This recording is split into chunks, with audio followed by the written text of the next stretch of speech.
আসসালামু আলাইকুম। আশা করি সবাই ভালো আছেন। গুরুত্বপূর্ণ একটা ঘটনা ঘটেছে।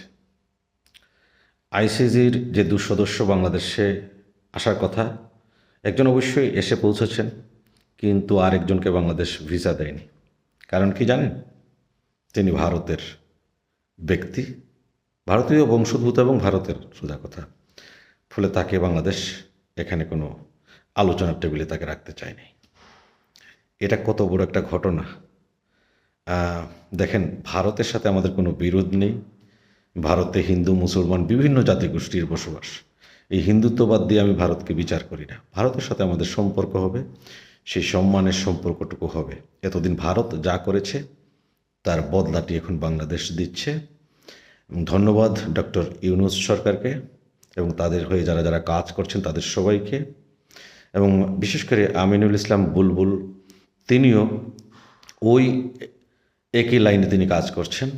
আমাদেরকে এভাবেই কাজ করতে হবে, সবাইকে এক জায়গায় থাকতে হবে। ভারতের যে একটা দাদাগিরি সেটা যদি আমরা বন্ধ না করি, তাহলে শুধু ক্রিকেট তো ধ্বংস হবে না, এই আশেপাশের সমস্ত দেশগুলির সমস্যা থাকবে। বুঝছেন?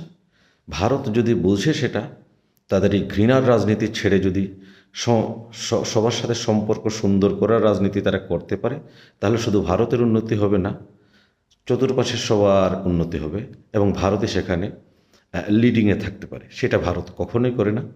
তারা চরম ঘৃণ্য মানে বাজে রাজনীতি যেটা আছে সেটা তারা ফলায় সবার সাথে, শুধু বাংলাদেশ না।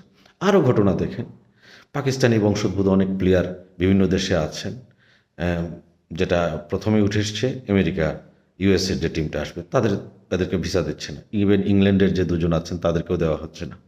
ফলে এটা একটা বড় ধরনের সমস্যা তৈরি করবে সামনে। তারা হয়তো এখনও ওইভাবে রিয়েক্ট করছে না, তবে রিয়েক্ট করলে যে কী হবে, ভারতেও ভবিষ্যতে আর এই ক্রিকেটের কোনো টুর্নামেন্ট আয়োজন করতে পারবে কিনা আইসিসির আন্ডারে, এটাই এখন দেখার বিষয়।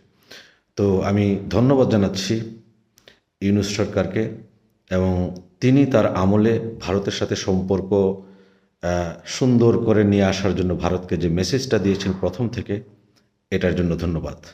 ভবিষ্যৎ সরকারে যারা আসবেন তাদেরকে এই পথই অবলম্বন করতে হবে, নতুবা সরকার হিসেবে আপনারা কখনোই টিকে থাকতে পারবেন না, এটা আমি বলে দিচ্ছি। আর যেটা হচ্ছে যে সবাই বাংলাদেশ যে অবস্থান নিয়েছে এটার সাথে থাকতে হবে এক বাক্যে। আমরা কোনো অন্যায় করি নাই, অন্যায়ের প্রতিবাদ করছি। আল্লাহ হাফেজ, সবাইকে ধন্যবাদ।